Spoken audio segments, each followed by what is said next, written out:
দৰগৰ খাৰুপেটীয়া বিদ্যুৎ উপসংমণ্ডলত গাফিলতিৰ অভিযোগ বিদ্যুৎ পৃষ্ঠ হৈ এজন যুৱকৰ মৃত্যু হোৱা ঘটনাই শোকৰ ছাঁ পেলাইছে ভূতপুখুৰী গাঁৱত।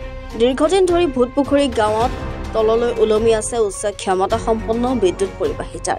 গাঁওখনৰ আব্দুল ৰহমানৰ পুত্ৰ জামাল হুছেইনে পোৱা গৈছিল ঘৰৰ কাষৰ মাকৈ খেতিত। মাকৈ খেতিৰ মাজত বিদ্যুৎ পৃষ্ঠ হৈ ঢলি পৰে জামাল হুছেইন। মাকৈ খেতিত ধোঁৱা ওলোৱা দেখি আগবাঢ়ি যায় ওচৰ চুবুৰীয়া ৰাইজ। সংকটজনক অৱস্থাত ততাতৈয়াকৈ মংগলদৈ অসামৰিক চিকিৎসালয়লৈ লৈ যোৱা হয় যদিও চিকিৎসকে যুৱকজনক মৃত বুলি ঘোষণা কৰে। বিদ্যুৎ বিভাগৰ বিষয়াসকল উপস্থিত নোহোৱা পৰ্যন্ত যুৱকজনক কবৰস্থ নকৰে বুলি মন্তব্য কৰে গাঁৱৰ ৰাইজে।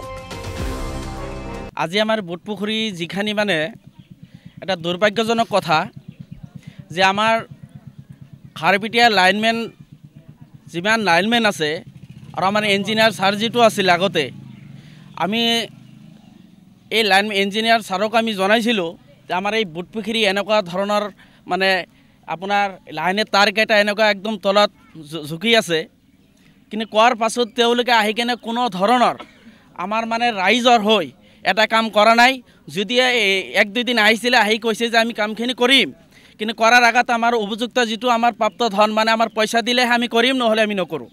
আজি তেওঁলোকৰ পইচাৰ কাৰণে আমাৰ চৰকাৰ অসম চৰকাৰ তেওঁলোকক দৰমহা নিদিয়ে নেকি?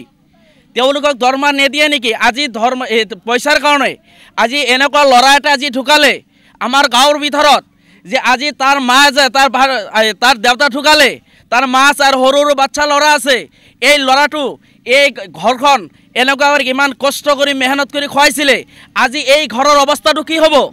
আজি এই অৱস্থাৰ কাৰণে সম্পূৰ্ণ দায় আমাৰ অসম চৰকাৰে। আজি আমাৰ অসম চৰকাৰে যে এইটো তদন্ত কৰিলে হয়, আজি আমাৰ অকল ভূতপুখুৰী নহয়, আমাৰ এই মুছলমান এলেকাৰ যিমান মানে এলেকা আছে, এইবিলাক এলেকাৰ ভিতৰত যদি কোনো ধৰণৰ লাইন এনেকুৱা তাৰ তলত পৰি যায়, তেওঁলোকে লগ নাহে।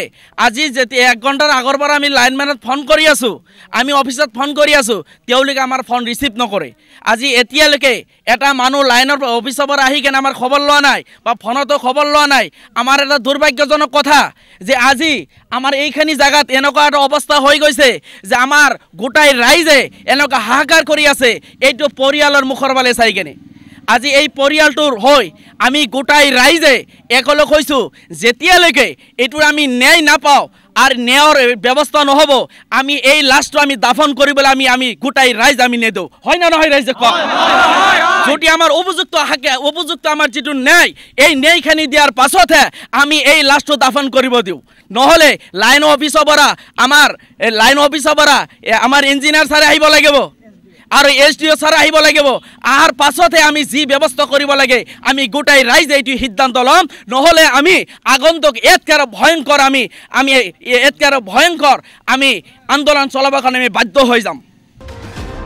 খাৰুপেটীয়াৰ পৰা খৈবৰ মণ্ডলৰ ৰিপৰ্ট, এনি ভাৰত 24।